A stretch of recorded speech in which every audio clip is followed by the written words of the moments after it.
इस वीडियो में हम लोग पढ़ेंगे ऑक्सी श्वसन और क्रेब्स चक्र के बारे में।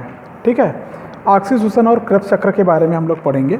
वैसे शुरुआती वीडियो में मैंने बताया था कि ऑक्सी श्वसन क्या होता है।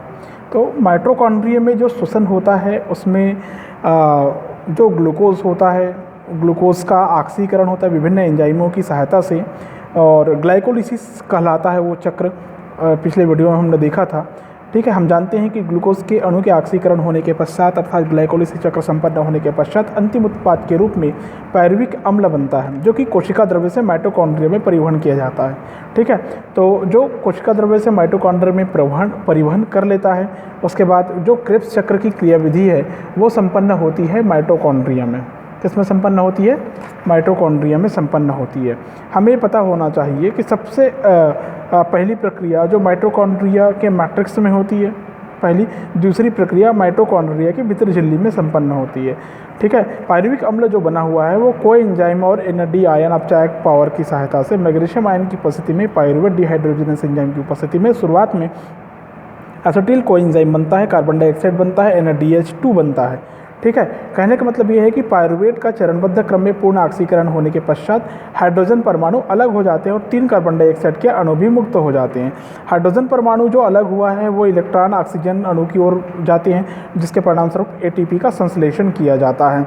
ठीक है, तो हम चलते हैं सीधे ऑक्सी श्वसन के बेस पर, जो कि श्वसन की क्रियाविधि का तीसरी प्रक्रिया है क्रेब्स चक्र में। क्रेब्स चक्र को हम TCA या ट्राई कार्बोक्सिलिक एसिड साइकिल भी कहते हैं, क्योंकि इसमें ट्राई कार्बोक्सिलिक अम्ल का निर्माण होता है।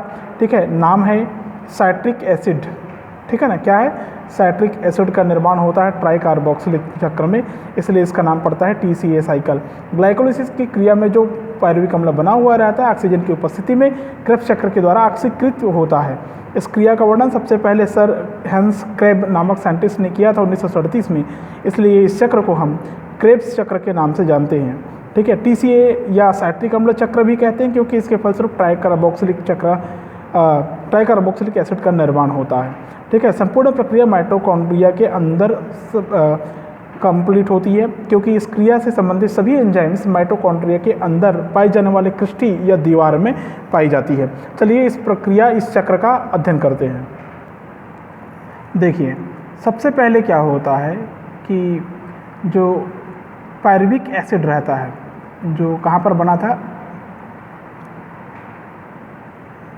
था ये जीव द्रव्य में बना था। ग्लूकोज का अपघटन होने के पश्चात वो माइटोकॉन्ड्रिया में प्रवेश कर जाता है। पायरुविक अम्ल यहाँ पर कार्बन डाइऑक्साइड की कुछ अणु रिलीज करता है, NAD आयन की सहायता से NAD आयन NADH2 में कन्वर्ट हो जाता है, और कोएंजाइम यहाँ पर ऐड होता है।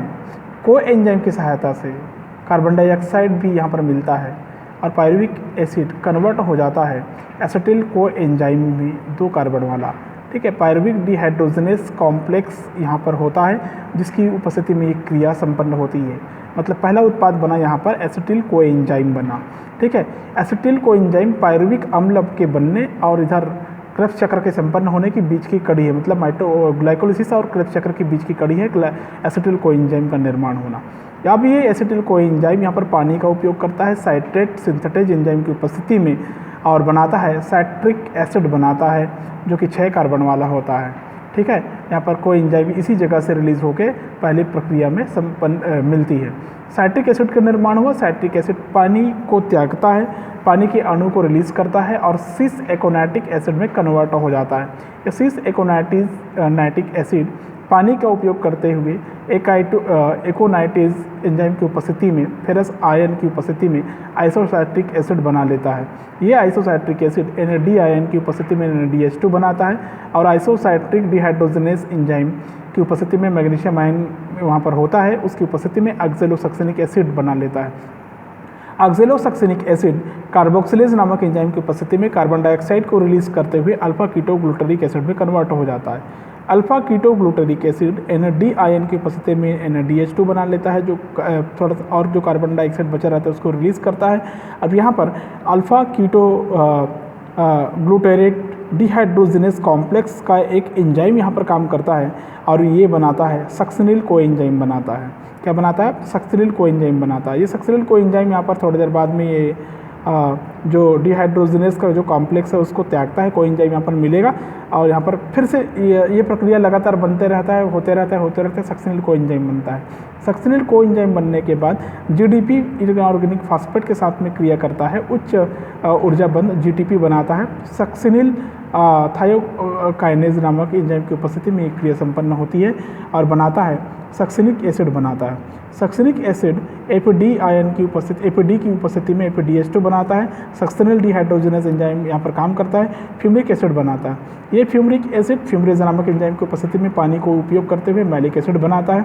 मैलिक एसिड NAD आयन की उपस्थिति में NADH2 मैलेट डिहाइड्रोजनेस एंजाइम की उपस्थिति में ऑक्सैलो एसिटिक एसिड बनाता है। अब ये ऑक्सैलो एसिटिक एसिड फिर से पानी की उपस्थिति में एसिटिल कोएंजाइम के साथ साइट्रेट सिंथेटिक एंजाइम की उपस्थिति में क्रिया करती है और बनाता है साइट्रिक एसिड। ये प्रक्रिया लगातार चलती रहती है।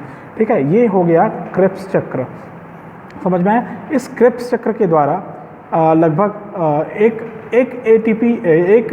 एक पायरुविक अम्ल के ऑक्सीकरण होने से